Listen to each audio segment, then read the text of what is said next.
ஆமாம், மகாராஜா வந்து இந்தியாவே கலக்கிற மாதிரி ஆள் ஒரு நம்ம அக்கா நம்ம தெய்வத்தால் அந்த படம் பயங்கர ஹிட் ஆச்சு.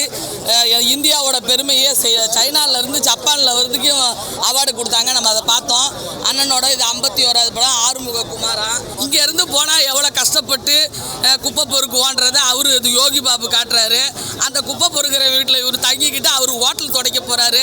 அந்த இடத்துல கஷ்டம் வந்து அந்த கதாநாயகிக்காக போய் தர்மாவிட்ட போய் சீட்டாட போய் மாட்டிக்கிறாரு, கையெழுத்து போட்டு பாஸ்போர்ட்டை போட்டு. பரவாயில்ல, கதை புதுசு தான். அந்த சுவாரஸ்யத்தோட கொஞ்சம் ஒரு 75% எடுத்திருக்காரு ஆறுமுககுமார். இருந்தாலும் நம்ம படம் பார்க்கறதுக்கு தான் எடுத்திருக்காங்க.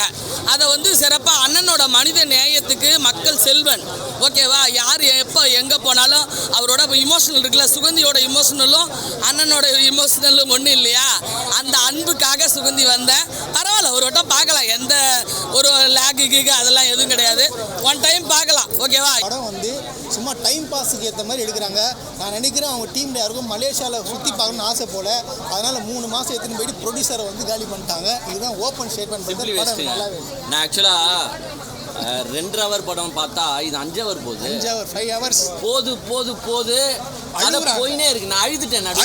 என்னை விட்டுருங்க, நான் வீட்டுக்கு போகிறேன் ப்ளீஸ் அப்படின்னு. நான் இப்போ இங்கே வந்து அழ வச்சிட்டீங்க. இல்லைங்க, ஒரு கதை ஒரு இடத்துல ட்ராவல் பண்ணணும். ஃபஸ்ட்டு என்ன சொல்கிறாங்க, இது ஈஸ்ட் படம் தான் நம்ம வந்தது. ஃபஸ்ட்டு என்னடானா போக்கர் கேமுக்கு போகிறாங்க.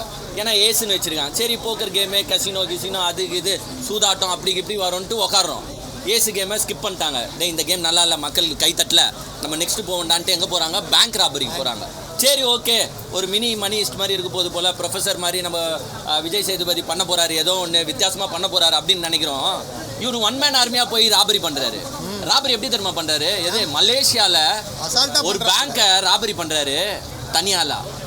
வண்டி வந்து நிற்குது, நெஞ்சதெல்லாம் நடக்குது. வண்டி வந்து நிற்குது, அவங்களே வந்து கை கட்டிக்கிறாங்க. சார் பணத்தை எடுத்துகிட்டு போங்க சார்ன்றாங்க. இவர் பணத்தை எடுத்துகிட்டு போயிட்டாரு. இது ராபரியா? இது ஒரு ராபரியை வந்து நீங்கள் ஒரு த்ரில்லிங்கு ஒரு கிரிப்னஸாக காட்டினா தானே என்னால் ரசித்து பார்க்க முடியும். அவன் வந்து பணத்தை கொடுத்து நீங்கள் எடுத்துகிட்டு போகிற மாதிரி இருக்குது. சரி, ஏய் பணத்தை கொள்ளாடிஸ்டாரா, இனிமேட்டு கதை சூப்பராக இருக்க போதுரா அப்படின்னு நினைக்கும் போது, ஐயா இந்த மணி இஷ்டம் செட் ஆகல, நம்ம வந்து லாட்ரி டிக்கெட். போலீஸை பற்றி சொல்லியப்பா, போலீஸோட இம்பார்ட்டன்ட் ரோல். லாட்ரி டிக்கெட்டு எது எவ்வளோ அடிக்குது தெரியுமா? 40 கோடி. 40 crores அடிக்கிட்டோம். இப்போ ஏன் அதை எடுத்துன்னு வந்தீங்க உள்ள தேவையில்லாமல்? மணி எக்ஸ்ட் பண்ணிருக்கீங்க. எதுக்குன்னா சும்மா பணத்தை அந்த உங்களுக்கு மணி படம்லாம் பார்த்துருப்பீங்களா, சீரியல் நம்பரோட நோட்ஸ் பிரிண்ட் அவுட் ஆகும்ல. ஸோ அதுக்காக வந்து லாட்ரி டிக்கெட்டு உழுற மாதிரி எவனா நம்புவானா இதெல்லாம்? நெல்சன் சார் படம் எப்படி இருக்கும், வெங்கட் பிரபு சார் படம் எப்படி இருக்கும், அந்த மாதிரி இருக்குது படம். உண்மையாகவே வந்து சூப்பராக இருக்கு. நான் என்னடா இது படம் ஸ்லோவாக இருக்கும் அப்படின்னு நினச்சேன். சாம் சிஎஸோட மியூசிக்கு வேறு லெவலில் அடித்து பின்னி எடுத்துட்டாரு. உண்மையாக சொல்லணும்னா ரஜினி சார் இந்த மாதிரி அவங்க பெரிய பெரிய ஆளுங்க படத்தெல்லாம் சாம் சிஎஸை கண்டிப்பாக யூஸ் பண்ணோம். அந்தளவுக்கு சூப்பராக இருக்குது. யோகி பாபு லேடி கெட்டப்பில் வராரு. படம் சிரிச்சிட்டே இருக்கலாம். ஒரு 2.5 மணி நேரம் படம் நல்லா சிரிச்சிட்டே இருக்கலாம். ட்விஸ்ட் நிறைய இருக்குது படத்தில். நல்லா இருக்கு படம், நல்லா இருக்கு.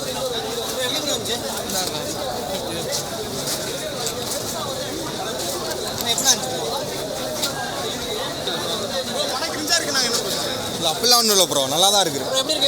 நல்லா இருக்கு ப்ரோ.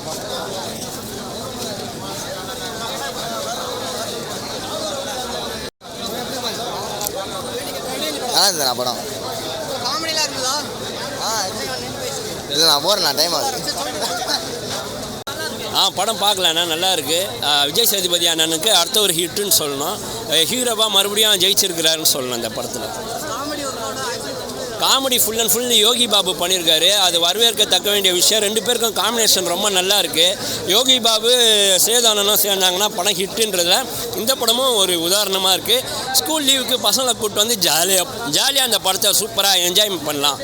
அதுக்கு எல்லாமே இதுக்கு இருக்குன்னு அர்த்தம். ஆமாம், மணி ஹிஸ்ட்ரி அது மட்டும் இல்லாமல் லவ் எல்லாமே சேர்ந்து கலப்படமாக கொடுத்துருக்குறாங்க. நீங்கள் வந்து சூதுகவும் மாதிரி நினைக்கணும்னா அது கிளைமேக்ஸில் இருக்குது. பட் படம் போகிற விஷயம் வந்து செகண்ட் ஹாஃப்லாம் வேறு லெவலில் இருக்குது. லாஸ்ட் டைம் வந்த படங்களில் பார்த்திங்கன்னா சூரி, சந்தானம், அப்புறம் யோகி பாபு படம் வந்திருந்தது. அதில் வந்து இருக்கிறதுலே எனக்கு தெரிஞ்சு யோகி பாபு படம் எப்படி ஏதோ வந்தோம் கொடுத்தாங்க பண்ணிட்டு போனோம் அப்படின்ற மாதிரி இருந்துச்சு. அதுக்கப்புறம் இந்த படம் தான் நல்லா இருக்கு, சூப்பராக இருக்குது. அந்த அந்த அதான் ரொம்ப நாள் கழித்து யோகி பாபு வந்து அவர் வந்து உழைச்சிருக்காரு, இந்த படத்தில் தான் உழைச்சிருக்காரு. ஏன்னா நான் சமீப காலமாக அவர் படங்கள்லாம் ஹீரோவாக பண்ணிக்கிட்டு இருக்காரா, அதனால் வந்து ஹாயாக போயிட்டு இருந்தார் போல இருக்குது. அந்த அளவுக்கு கொடுக்கல. பட் இதில் வந்து நல்ல எஃபர்ட் போட்டிருக்காரு.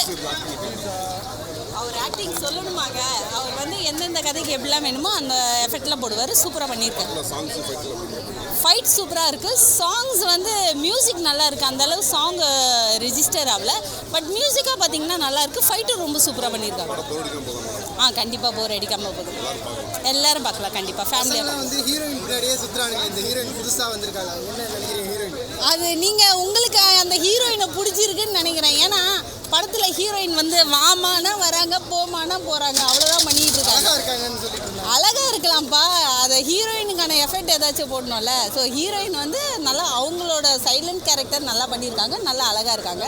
நான் 10 நிமிஷம் ஒரு மாதிரி என்ன படம் இது அப்படின்னு தான் யோசித்தேன்.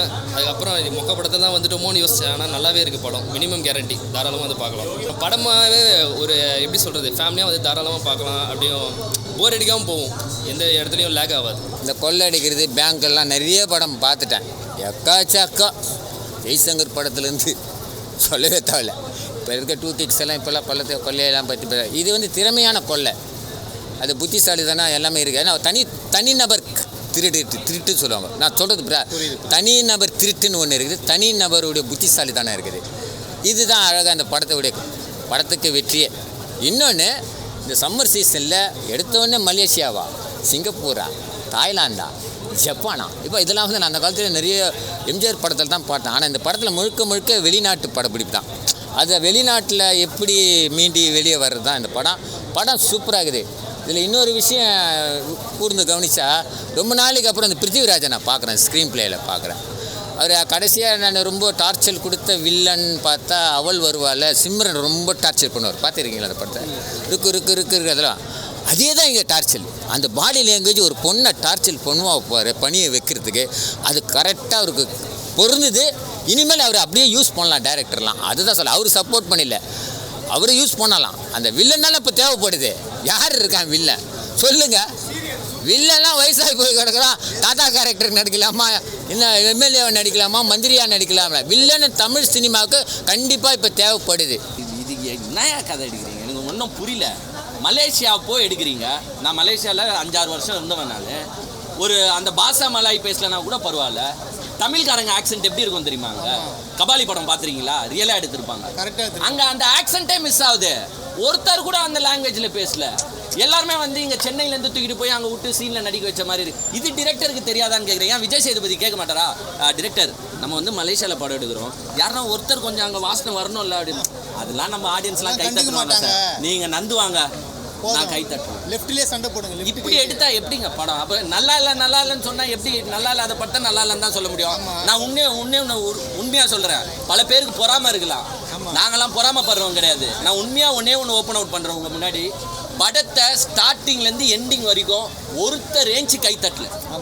ஒருத்தர் வந்து ஒரு அப்படியே ஒரு அத்த சீன் என்னடான்னு பார்க்கல, எல்லாருமே சொங்கி போயிட்டாங்க. ஒரே சீனில் தான் மொத்த ஆடியன்ஸும் கைத்தட்டாங்க. 5 செகண்டு. அது யாருன்னா எங்கள் வந்து நடிப்பு அரக்கன், எங்கள் Ghajini star, water melon star Diwakar வரும்போது மட்டும்தான் கை தட்டுறான். இந்த தர்பூசணியை வச்சு இப்படி பண்ணாரு, அவ்வளோதான் கை தட்டுறான் ஆடியன்ஸ். விஜய் சேதுபதிக்கு அந்த கைத்தட்டல் வரல.